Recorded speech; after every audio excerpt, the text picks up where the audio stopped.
Question Everything was born out of a desire for curiosity, a love for people's stories, and a deep belief that through open and honest conversations, freedom can be found. Freedom from shame, from judgment, and from fear. So let's talk about the stuff we've been hiding from. Let's say the things we were told not to say. And let's ask the questions we've been wanting to ask, but have been too scared to. Because when we question everything, everything changes. Let's go. Welcome to Question Everything. My name is Holly Crivo, and today's episode is Narcissism, the Golden Child, and the Gospel. Get into all the things.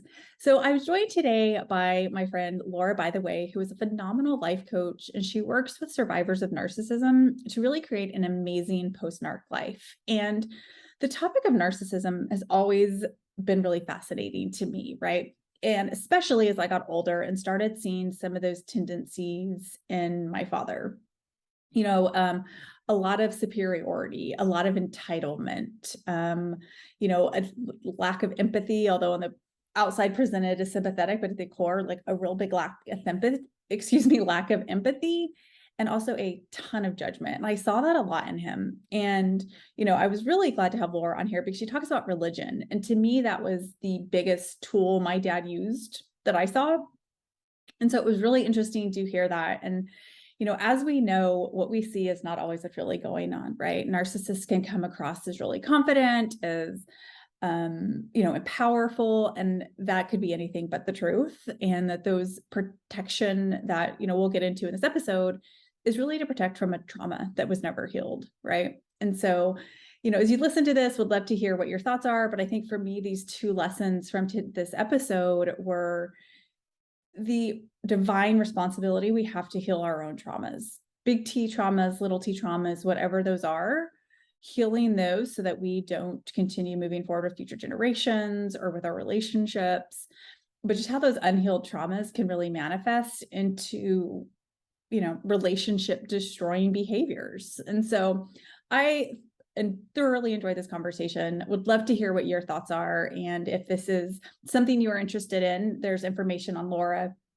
below that you can connect with her. She does a lot of amazing things for people that have dealt with a narcissist in their life and the way to heal and move forward. So hope you enjoy this conversation as much as I did. Hi, Laura. Hi. Welcome to Question Everything. Yay, I'm so excited to be here. So excited. So I know this is probably a topic that people are like, wow, you're really excited to talk about narcissism, but I am really excited to talk to you about narcissism. So tell me, let's just maybe start off like, what is a narcissist? Like, I think it's a word that we sometimes use, probably not correctly. So be curious, like, what is narcissism? So if you go to the DSM, I believe it's 7 now, what you're going to find is a narcissist is defined by certain traits, like what they say, what they do, what they don't tolerate, and things like that. And while that's true, right, a person who's very controlling, a person who lacks empathy, a person who is harmful in a certain way, a person who, is constantly judging and things like that. While that's true, and you can go look that up and figure that out, like on Psychology Today, I actually have a different definition of narcissism that really isn't different in the sense that like, oh no, narcissists are actually over here. It's more like a narcissist fundamentally is an emotional child that uses harmful tools. So that's how I define a narcissist. So like, if you look at like what makes a narcissist, you're looking at all the tools they use to try to like get their emotional needs met. But a lot of people think that narcissists are people who are self-obsessed. They think that they're people who love themselves too much. And to some extent, like you can see in their traits that that's what they're presenting. When in reality, narcissists actually hate themselves, and they use things like grandiosity and, pridefulness, or whatever you want to call it, making themselves look like they're better than other people, being self-obsessed, getting their needs met. They actually use that in order to fill in the hole of self-hatred that they have for themselves. And that's not for us to feel sorry for them or anything necessarily, but it's just like I think that's a misnomer and I think that's why people Mhm. use it so incorrectly so often. Like, Yeah. well, I must be the narcissist because, I care about myself and because I love myself and I'm like giving Mm. myself, all these things. And it's like, no, narcissists actually don't take care of themselves. What they do is they use other people to feel something. And so narcissists actually are more like addicts in that way, as Mm. opposed to people who love themselves too much. But anyway. And then in fact, they overlap quite a bit, actually. Interesting. So what it's interesting we say that. How often do narcissists project their narcissism onto other people? Almost 100% of the time. Yeah, it's funny, right? Because that you're like, am I the narcissist? If that like, but that would make sense that that would be a Mhm. projection, right? That people take on.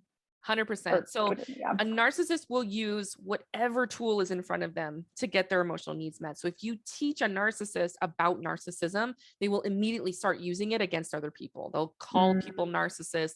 They'll like accuse you of all the things that narcissists do. And typically if you're dealing with a narcissist, you will be accused of all kinds of things. And they definitely project, they definitely one thing I say to my clients all the time, and I don't know who came up with this because it wasn't me, but I don't remember who it was. But basically, if you're like whatever the narcissist is accusing you of, they are guilty of, right? So an Mm. Mhm. accusation is a confession, generally, Ooh, that's most of the time. interesting. Yeah, It's like you don't like in other people what you don't like in yourself type of thing. Sometimes 100%. you're Yep. like, wait, why am Mhm. I? Why? I'm like, oh, that's interesting. Yes. Well, and I know now you're a coach working with narcissists, survivors of narcissism. Is that how you Right. Yeah. If word I that? could Okay. work with narcissists, I would, because that would just like save all of us a ton of drama. Unfortunately, Right. they are not amenable to it. They're not interested. They're not willing to do the work. They're not willing Mhm. to see reality just Yeah. because. And the reason why that is because they're in such severe fight or flight response that they're unwilling to look at what they might feel a lot of pain about. Mhm. And that's like really at the core of narcissism is unprocessed grief. And so when you are a person who is surviving a narcissist, you're going to play into that same dynamic and you're going to have a lot of unprocessed grief as well.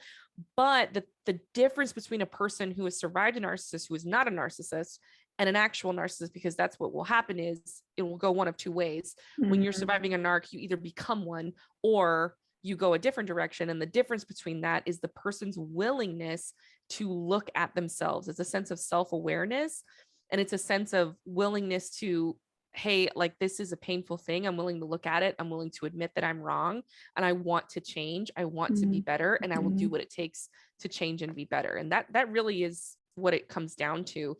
Because both of you are in a lot of pain. Both of you are trying to solve your pain, but one of you blames everybody else for your pain and is unwilling to look at themselves, whereas the other one is open to the idea of, hey, it might not be what's outside of me, maybe it's inside of me, can I look at that? And that really Mhm. determines all the Mhm. success in the coaching Yeah. methods that I use. Yeah. Interesting. Yeah.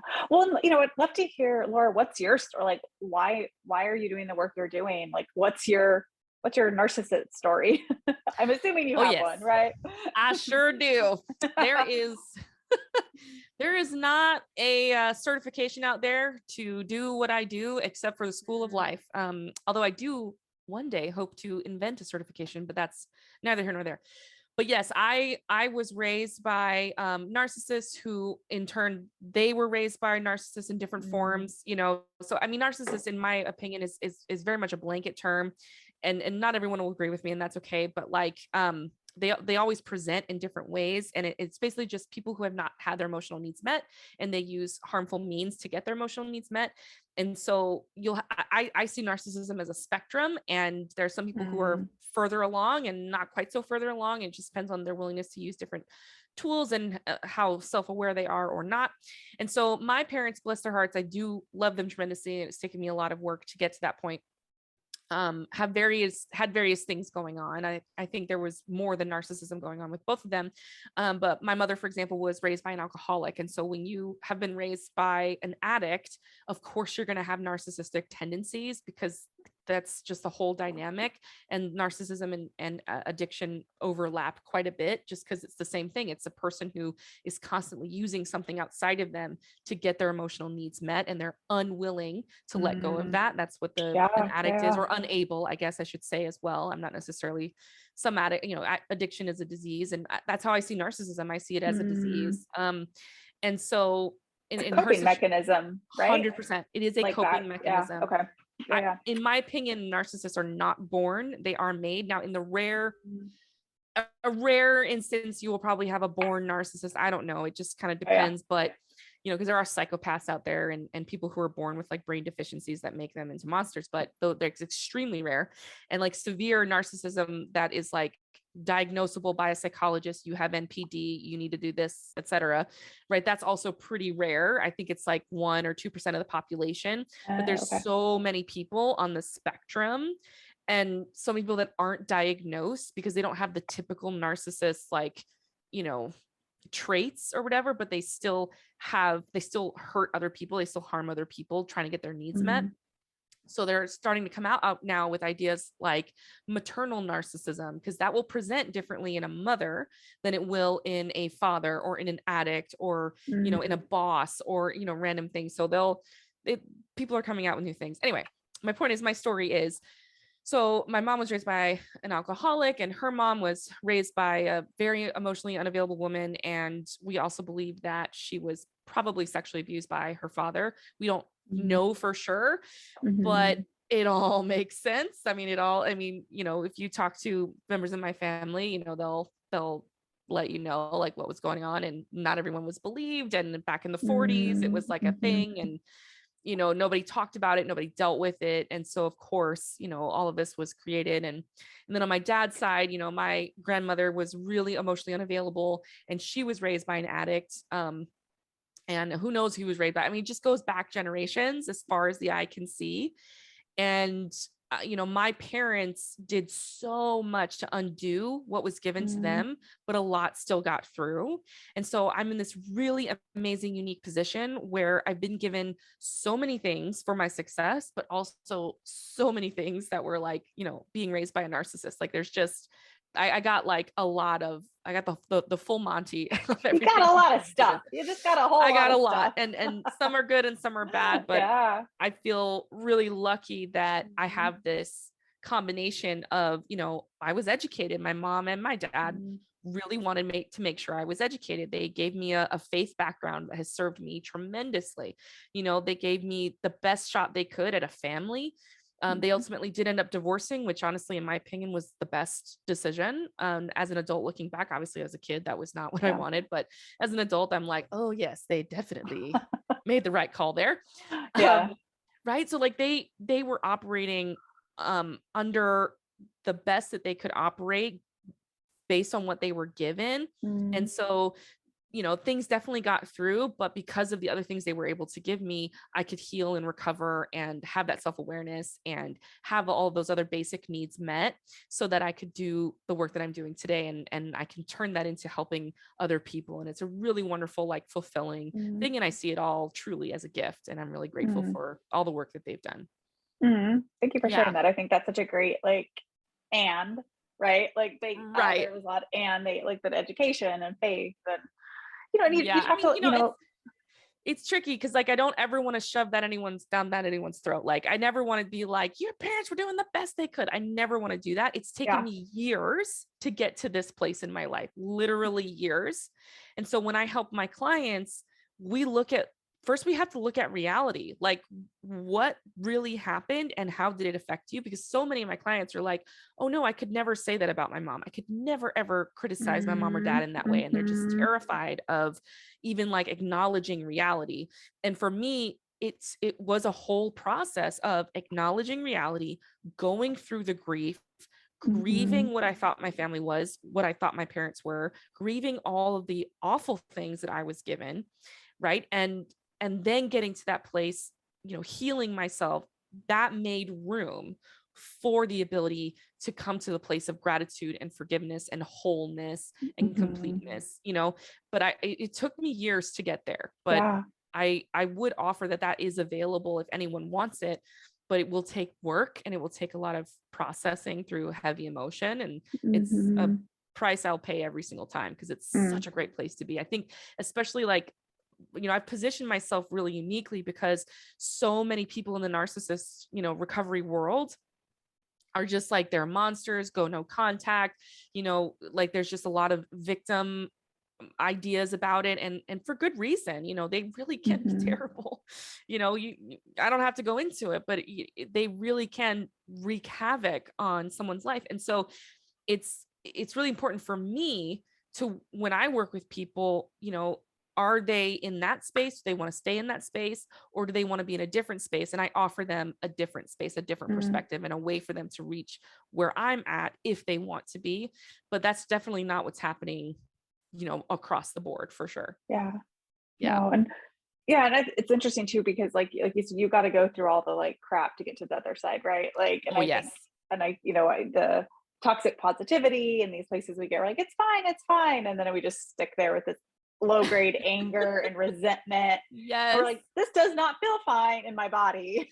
No, it does not. I mean, can I speak to toxic positivity for a second? Oh boy. Yeah.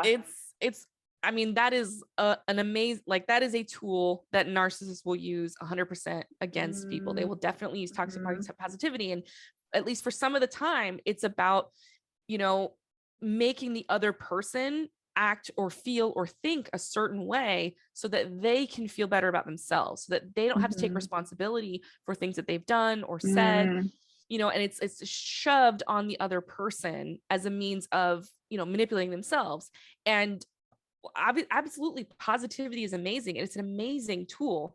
But when you shove that on somebody else, when you make someone else use positivity so that you can feel better, that's when it becomes toxic. So many times people, like, narcissist situations will be like, let's say, you have a narcissist mom, and, the daughter is trying to, reconcile some things that have happened in the past. It's like, well, how could you possibly say that about me? You're being so negative, right? You're not looking at the bright side, too. right? You're gaslighting. Exactly. Yeah. You're using the toxic positivity. You're expecting them to feel positive about a negative thing, and not giving them the space to acknowledge reality and process through their emotions. If there's negative emotion there, throwing positivity on top of it is not going to solve it. However, positivity is an amazing tool. So if you've been stuck in a cycle of blaming everyone else for your problems, and you want to have a positive outlook, there is a process to get there. But if you just slap it on and just totally ignore everything that's happening underneath, you're never really truly going to become the positive person you want to become. Because when you look at certain situations, there, you can look at it positively or you can look at it negatively, right? That's available. That's a duality. That's duality principle. But if you force someone to look at it in a certain way so that you don't have to like deal with it, that's when you're using it inappropriately.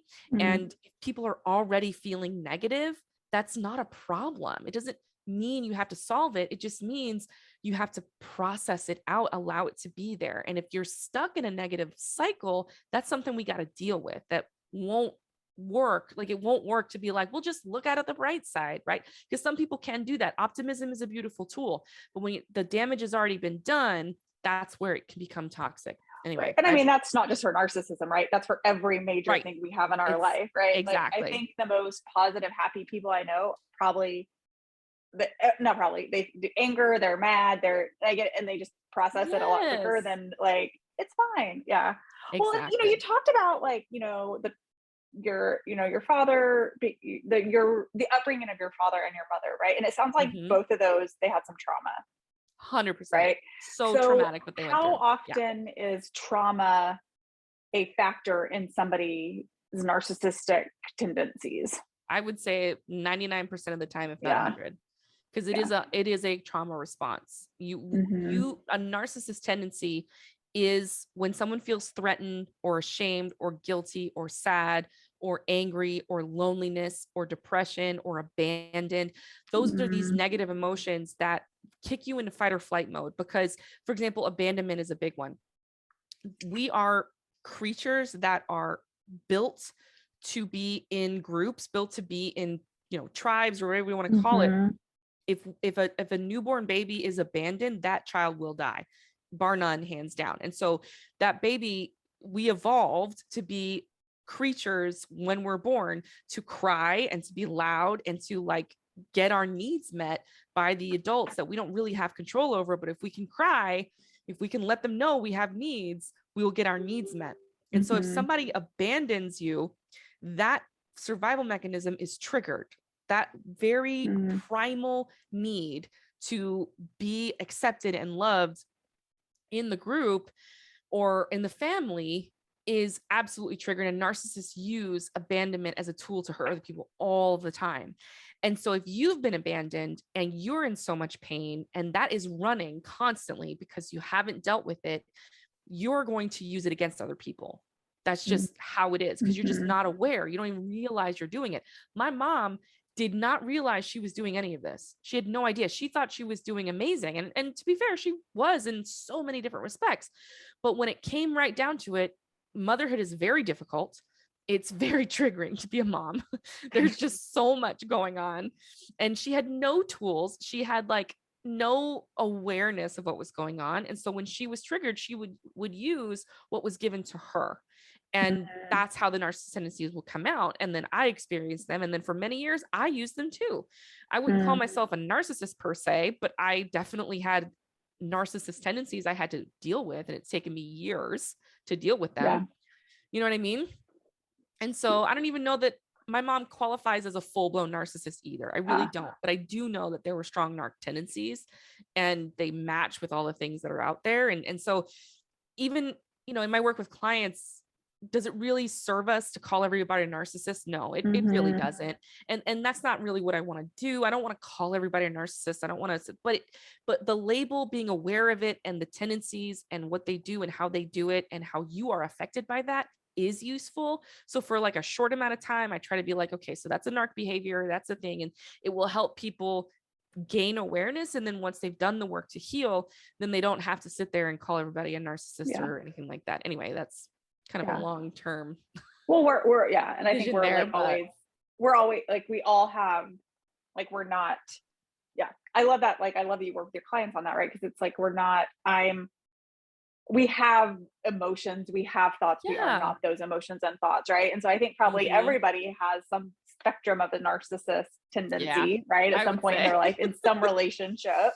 So how do you know the difference between whether you have some narcissist tendencies, right? Like it kind of comes up for you and maybe it's at work, maybe it's with your partner, maybe it's with a friend. Like, how do you know when it's kind of like, I don't want to say normal, because that's, everybody defines that, but how do you know when it's getting to be a problem and when it's kind of just part of the human experience? I would say it's getting to be a problem when, number one, you're not aware of it. And number two, you use it against other people regularly. Okay. So for example, one narcissist tendency is, there's so many. One narcissist tendency is embarrassment. So narcissists do not like to be embarrassed. They like hate, they don't want to be humiliated. They don't want people to think bad things about them. Right. And so if you find that in yourself, that you get easily embarrassed or you feel a lot of shame or you're really scared about what other people think about you, for me, it crosses the harmful line. I mean, obviously we still deal with it because that's not comfortable for you. We don't want you to be feeling embarrassed all the time, but it becomes a real problem. You're harming society when you manipulate and hurt other people to avoid being embarrassed. So for example, you're really embarrassed by something somebody said.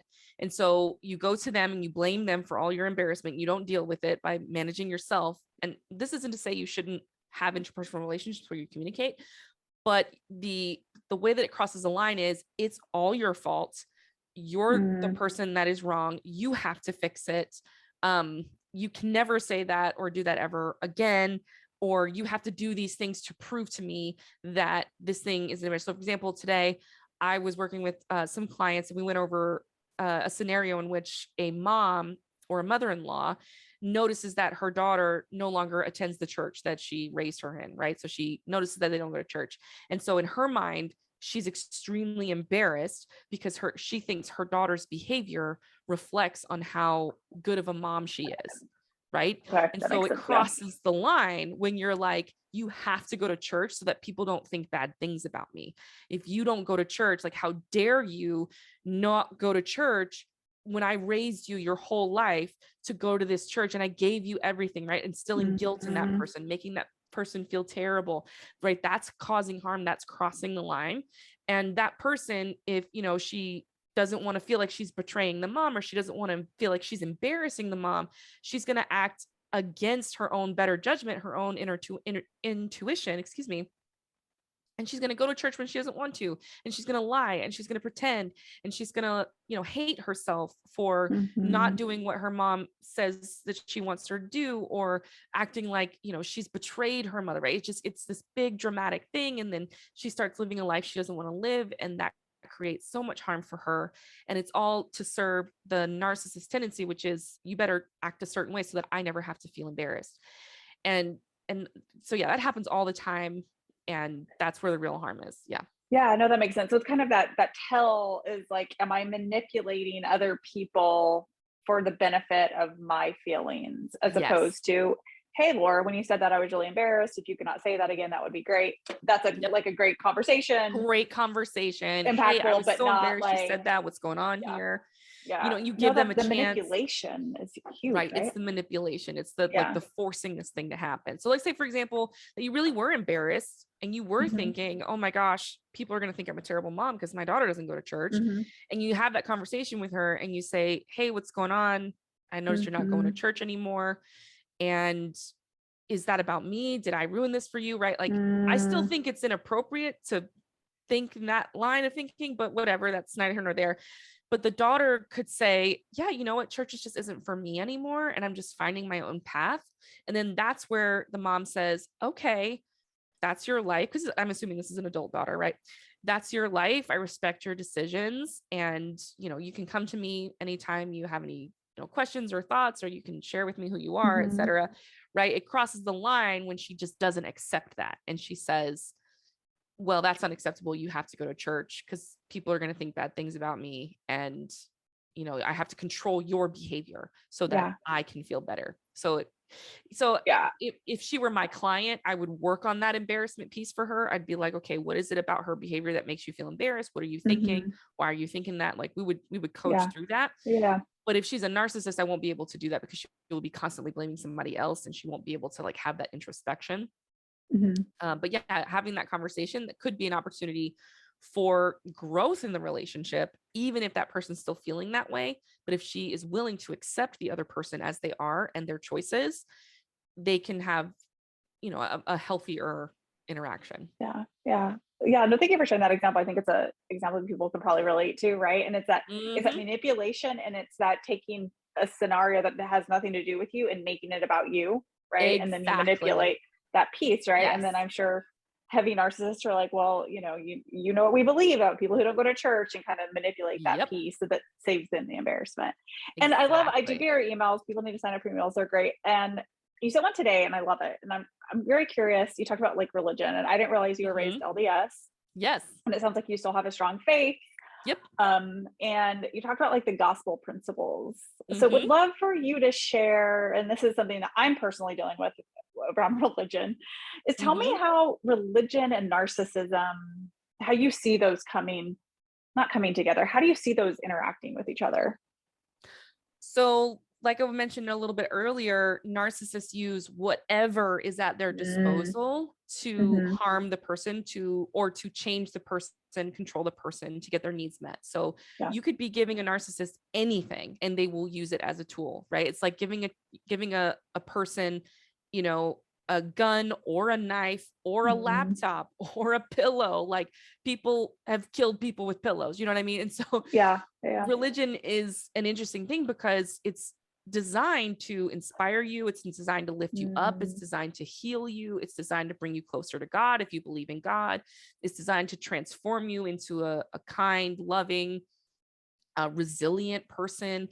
And absolutely, what will happen in a narcissist situation is they will take the gospel principles, principles like faith and agency, forgiveness. In our particular faith, we have eternal family beliefs, things like that are supposed, forgiveness, atonement, all of that stuff. They will use that to serve their purpose. So for example, today in our group, we talked about agency. Agency is a gospel principle. It's this idea that, Heavenly Father respects our agency. We have the choice to choose. It's really the only thing we really have is our ability to choose.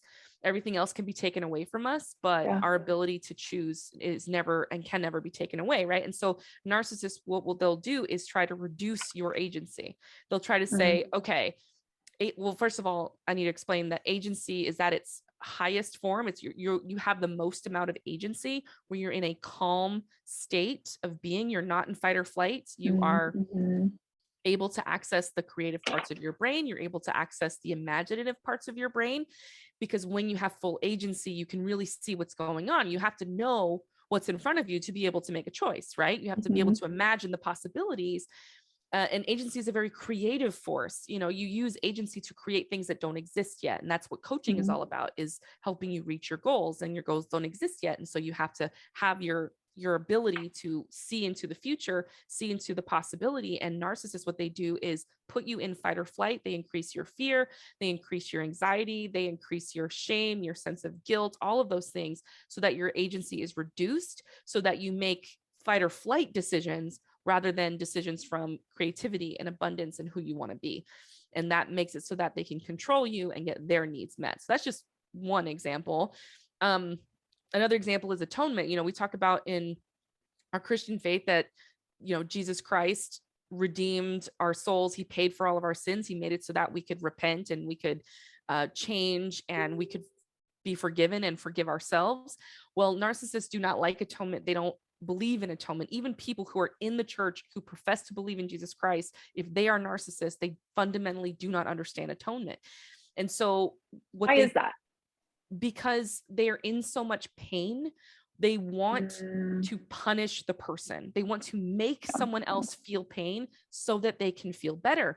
And atonement is the exact opposite of that. Atonement says the Lord Jesus Christ has paid for your sins, has paid the price emotionally, physically, what have you, so that you can move forward as if you did not commit the sin. And the narcissist never wants you to let go of anything bad you've ever done, so that you always feel and self-punish. And so, for example, people who have been abused by narcissists constantly self-punish. They do not know how to forgive themselves, and they do not know how to stop punishing and beating themselves up. But all my clients come to me and they beat themselves up constantly. And even Christian people who understand atonement still beat themselves up. And it's because it's a survival mechanism. If you beat yourself up prior to the narcissist abusing you, you can actually protect yourself from further abuse.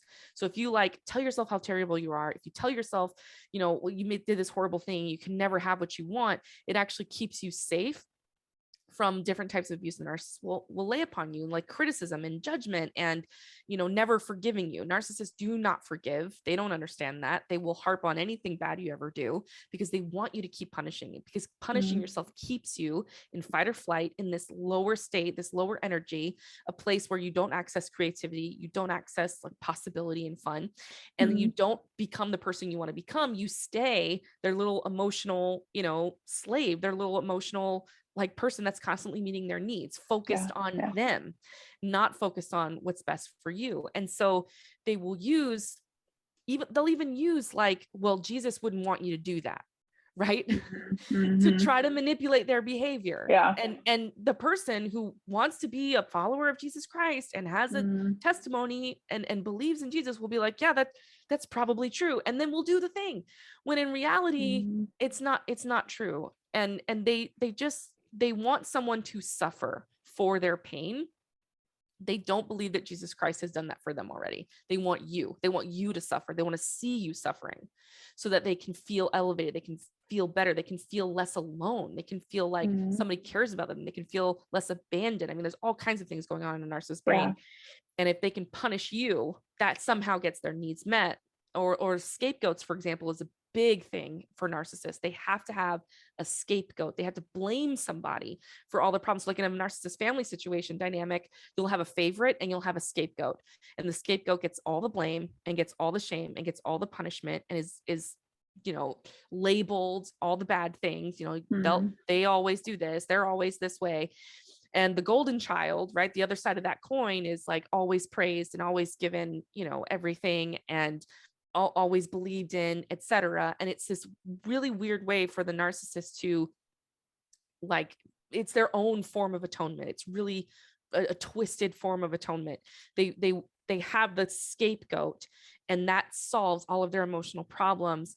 And then the golden child is actually the reverse of that. It's as damaging to be a golden child as it is to be the scapegoat, but you just have all the fluttery feelings for a while, for many years, and you feel like, you're loved and cared for, when in reality, you're actually just as abused as the scapegoat, because you had to earn it. As soon as you make one wrong move, as soon as you mess up, that will be taken away from you. And there's just constant anxiety. These are my people pleasers. These are my overachievers. These are my perfectionist, good girl people.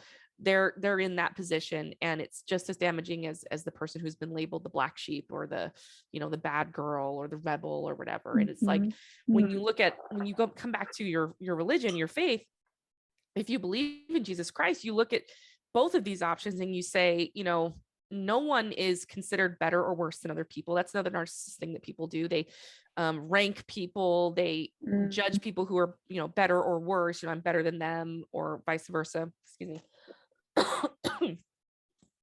When in reality, no one is better than another person. We're all imperfect, and no one can solve for your pain. And if you give all of your suffering to your savior, he takes that for you and he changes you and he heals you and he makes you a better person through the power of forgiveness and the fact that he paid the price. So the narcissist wants someone to pay the price. And if they can get you to be punished, you pay the price. But if you believe that someone else has paid the price, you would not do that to other people. Yeah. Ooh, I could go on. Do you have siblings? Do you mind sharing, and privacy be whatever you're comfortable with? Like, what has, you've really taken this experience you have and what you saw and turned it into life-changing work, right? How has that been for your siblings? And again, if you don't feel comfortable saying. I mean, obviously I don't want to, it's not always my story to tell with with my siblings necessarily, but our dynamic was really different. We had a really interesting dynamic. But yeah, I remember with my sister and I strived to be the golden girl, the overachiever, the person that was always the best at everything she did and never made mistakes and was perfect. And my sister was labeled as the one who was a rebel and was always, doing bad things or whatever. And that was a weird dynamic that I thought I benefited from. I believed that I really was better. I really believed that I was making all the right choices and that I was doing great, but I didn't realize how much it was hurting me because it created so much anxiety for me and it set me up to fail in so many different ways. And then vice versa with my sister as well. I mean, I can't really necessarily speak for her and she has her own story, but she was labeled so often. And when we are labeled like that, we can't help but create the thing that we're labeled as. You know what I mean? It's especially as young kids. Exactly, especially as young kids. Yeah, for sure. And absolutely. I think she's achieved amazing things in her life and she's been doing, great things to heal. But yeah, it was touch and go for a while for both of us. And then with my older siblings, there was a little bit of that dynamic, but there was just so much other types of trauma and things there that it wasn't as cut and dry. My mom, bless her heart, I love her dearly, but she was married 5 times. And so we had, husbands coming in and out of the house and just our lives were changing. And there was just so much just chaos emotionally that I'm sure there was some of that going on, but there was probably 10 or 12 other things going on at the same time. And, despite everything, again, like I said earlier, my mom gave us so many other things. She made sure we were educated, made sure we have faith background, you know, tried to love us as best she could, tried to build us up even. I mean, she really wanted us to have a lot of self-esteem, but then she would turn around and be like, now you have too much self-esteem. Now you're, you know, now you care about yourself too much, and you don't care about me, and, you know, all these things. And we had a lot of expectations about caretaking her emotionally, and making sure that she was always happy. And, you know, it was our job, like, to kind of not parent her, but, you know, as the husbands moved out, you know, there was she was always trying to fill that companion role. And sometimes she used us, and sometimes she used other men. I mean, it's just, you know, it was a little bit insane there, but, so lots of things going on there. But despite all of that, I think all of us siblings have and do really well for ourselves. You know, we're in marriages, we're having children. I myself am in a really healthy marriage, and it's such a miracle that I'm there, because I literally rejected him, you know, from the very beginning. So it's a fun story to tell, but basically, you know, against all odds, I found myself in a healthy marriage of 12 years now. And, you know, my siblings have had to deal with relationship issues, but generally speaking, we're all doing pretty well. And it's fun and interesting to kind of talk about these things. Not everyone's really interested in talking about this particular thing, and that's okay. Like, I don't try to push anything on anyone. But I think we have a bond, you know, we love each other, we care for each other, and we don't abuse each other. And I'm just so grateful for that. And I think that's attributed to a lot of things that we were given, despite all the things that were, you know, not so perfect. So well, and I you know, I love that. And I think that's something really important to highlight, how you talked about, like, there are still downsides to being like the child that gets all the praise, that does everything great, right? Because we don't think about that a lot, right? You think of like the black sheep or the scapegoat, that you're like, oh, I bet they had a hard life. But so often probably it's a little easier because they don't have all these like expectations.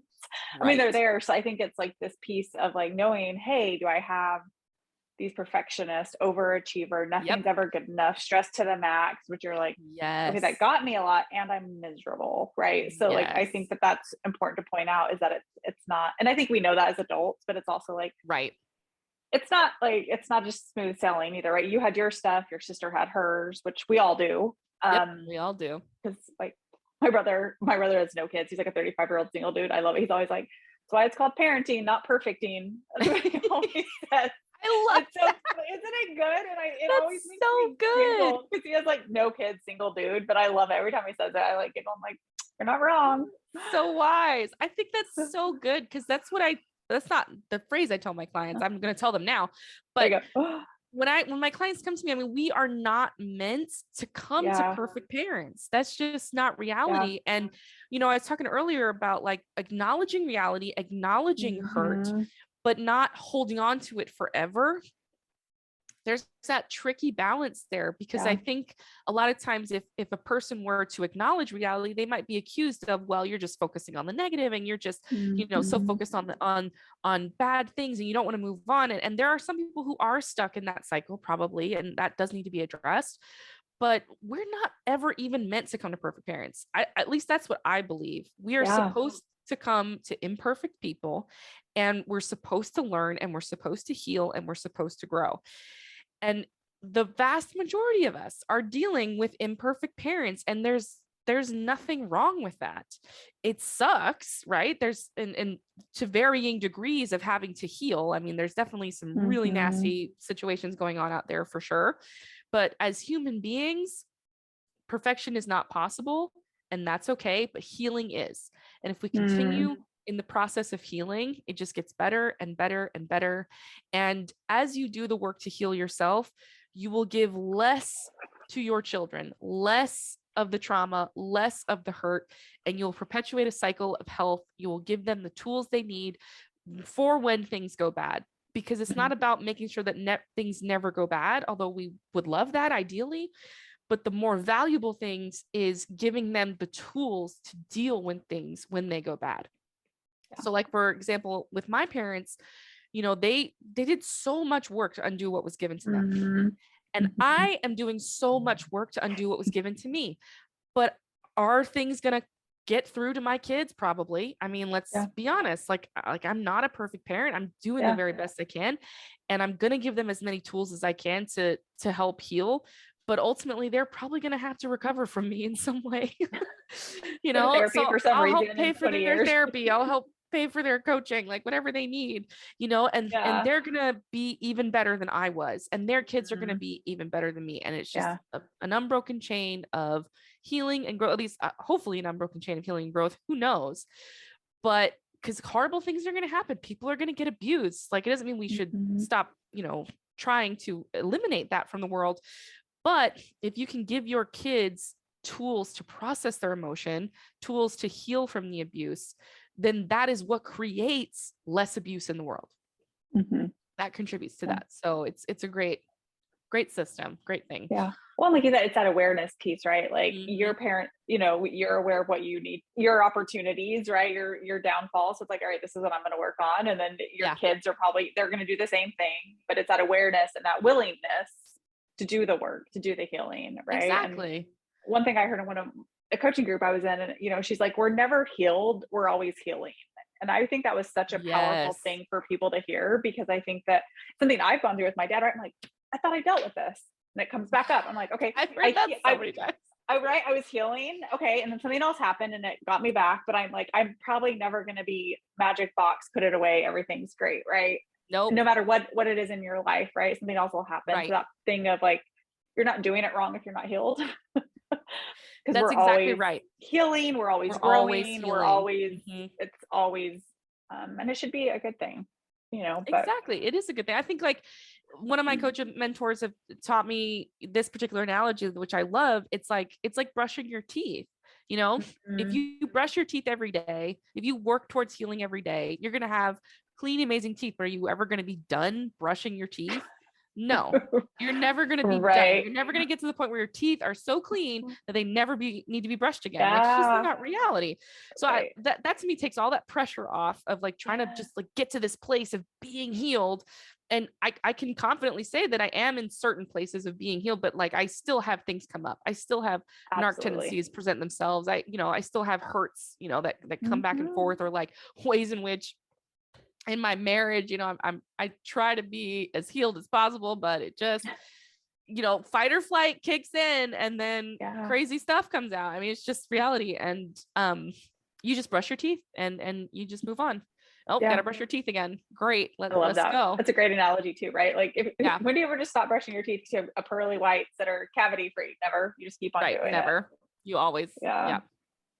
Well, you know, and I think what would maybe, first I would love to hear, well, we'll get to that in a minute. What is, if somebody is dealing with a narcissist, or they think they're dealing with a narcissist in their family, relationship, parent, child, even, right? You have a narcissist child, I'm assuming those are relationships. Oh, all children with kids, like, yeah, that's true. You're like, what age?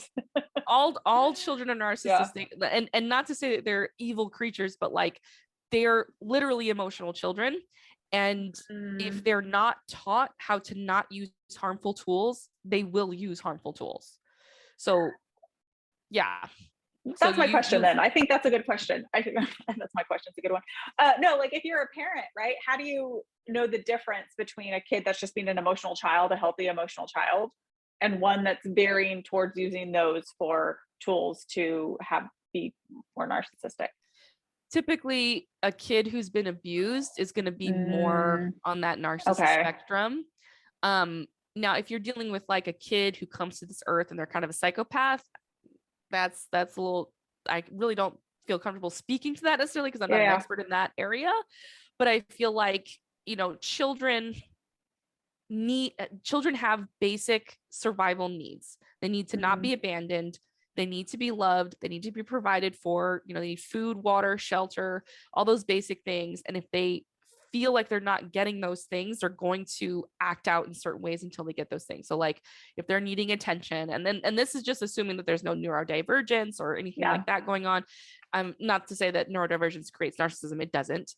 But just like, you know, their different needs vary with different children. They come to this earth with, you know, a variety of different needs and in varying intensities. And so, you know, a baby is going to cry when he's not getting his need met, right? Of food or Right. diaper, or, he might cry because he's overtired. He needs to be put down for a nap. He literally can't provide for anything in himself.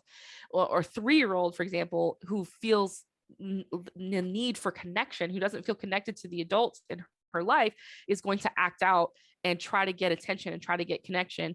And kids just like make messes, and they test your boundaries, and they are Mhm. so focused on getting what it is that they want, because they're children. That's what their job. Like, that's all they can do. They don't have empathy like adults do. They're not supposed to, but you teach them and you show them empathy, and then they develop it, and that helps us so they don't continue to become narcissists to the full adult extent, right? And you take the harmful tools away from them. So like when they start hitting their brother because their brother didn't give them the toy, you say, no, we don't hit. Are you angry Mhm. right now? Are you sad right now? Do you feel like it's not fair? Let's talk about that. Let's work through that. I think gentle parenting as a technique is amazing. Like all the books on gentle parenting and Instagram accounts that you follow, like, are so good, because you're teaching that child emotional tools. You're not just giving them the boundary, because the boundary is very important, and boundaries are extremely important in healing from a narcissist and dealing with narcissists, but also dealing with children. Children need boundaries. They need to know where the limits are, and they need you to constantly remind them of those limits so that they can feel safe and that they can rely upon you. And so if they hit their brother, you say, no, the boundary is we don't hit people. We do not hit people. That is a rule, and we don't break that rule. And if that line is crossed, this consequence will happen. And as you continue to parent them in that way, they figure out, okay, I'm not going to hurt my brother. And it becomes sort of like a natural part of who they are, because as you teach them that over and over and over again, their survival response brain doesn't need that anymore to get their needs met.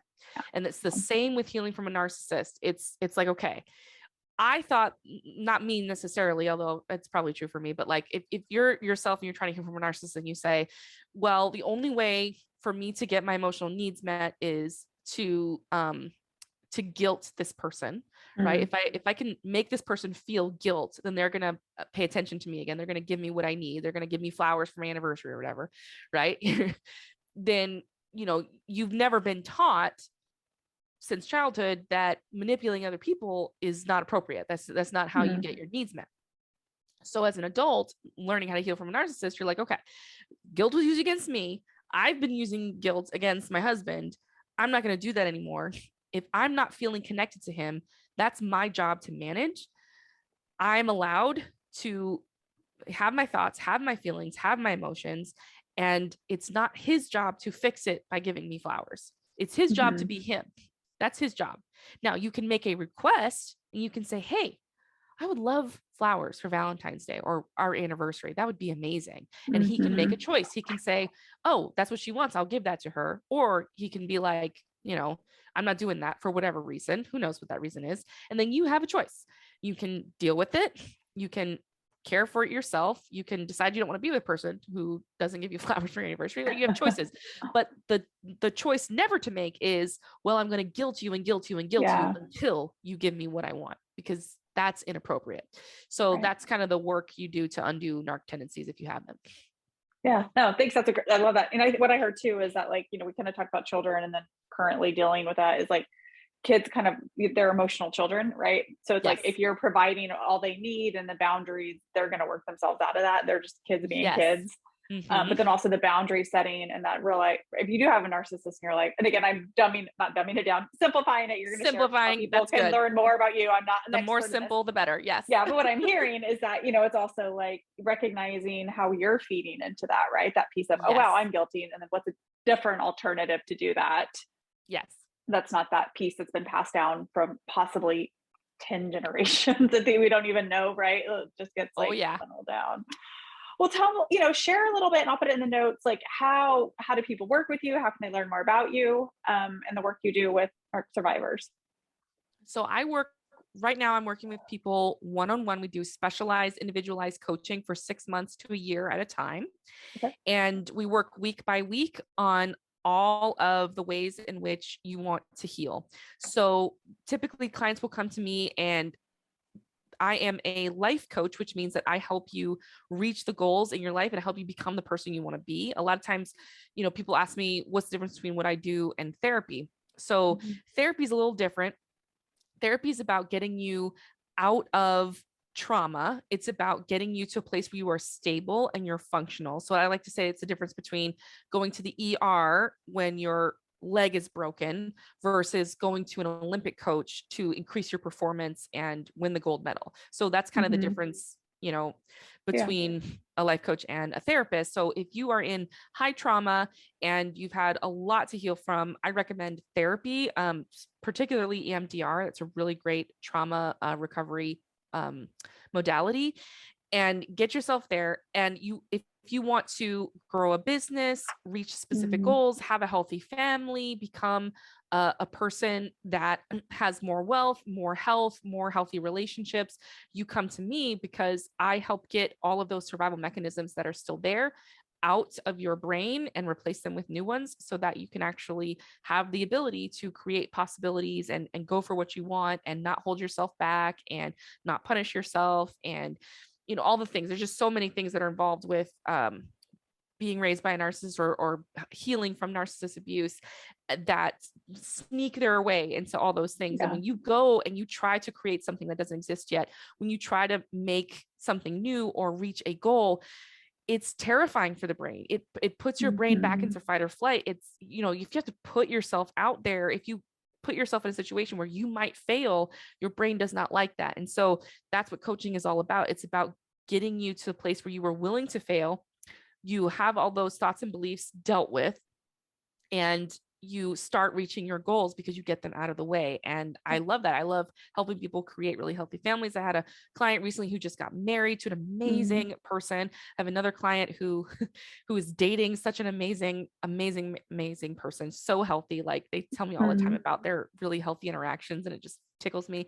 And then I have other people who are getting a divorce. Like, sometimes that's what it takes, and that's great. I have people who are healing their relationships with their parents, people who are growing their businesses, increasing their income. I have people who are just trying to feel better, or people who want to have the lifestyle that they've always wanted, but they never allowed themselves to, things like that. It's a full spectrum of just creating an amazing life, and your life really can be amazing. It doesn't have to just be what it is. You can actually really build something out. And that's how I help people. And I have an application process. Like, we can link that, I guess. And so, because all consultations are always free.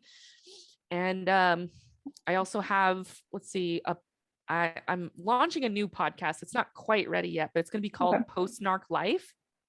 So not sure when that'll be ready, but just look for it. And whenever it's there, it's there. I'm on Instagram.